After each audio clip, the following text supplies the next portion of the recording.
Zazie se prépare à faire son grand retour dans la nouvelle saison de The Voice. Pour l'occasion, Le Monde a publié un entretien de la grande chanteuse de 58 ans. Celle-ci s'est confiée sur son enfance difficile, et sur un événement qui l'a particulièrement traumatisée. Si est officiel, cette année, Zazie fera son grand retour dans l'émission The Voice.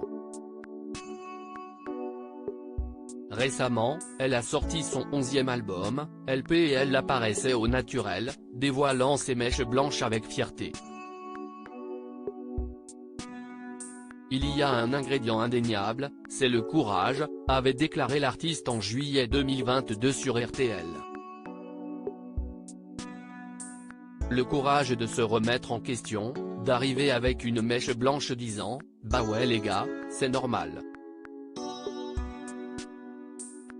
Je n'ai pas 20 ans. Je n'ai pas envie de les avoir. Je suis assez bien dans mon âge, j'ai le courage de l'assumer. »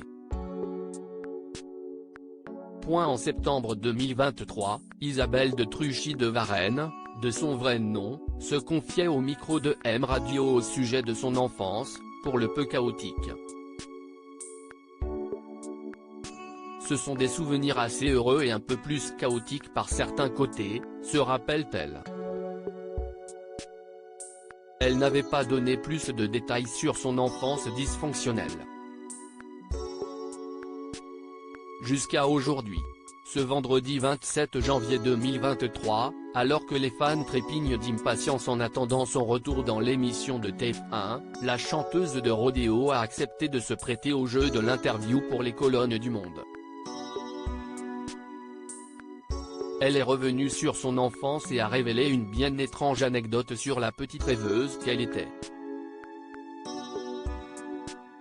Ce n'est pas vraiment de la maltraitance insomniaque depuis toujours, Zazie explique au Monde ne jamais endormir avant 3 h du matin. La nuit est son espace à elle, un temps à moi.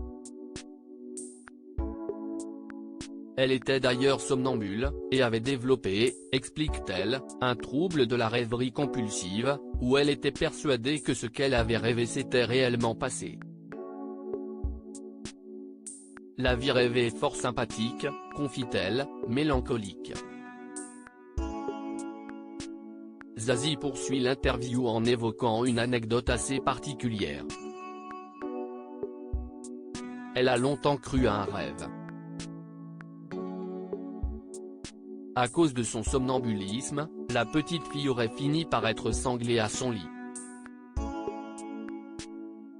Ce n'est pas vraiment de la maltraitance, assure-t-elle, avant d'ajouter « Je rêvais de m'échapper d'une famille dysfonctionnelle où la seule langue qui se parlait correctement était la musique, et où régnait une sourde violence, pas toujours sourde d'ailleurs. » Si est tout de même cette enfance atypique qui lui a permis de devenir une grande artiste.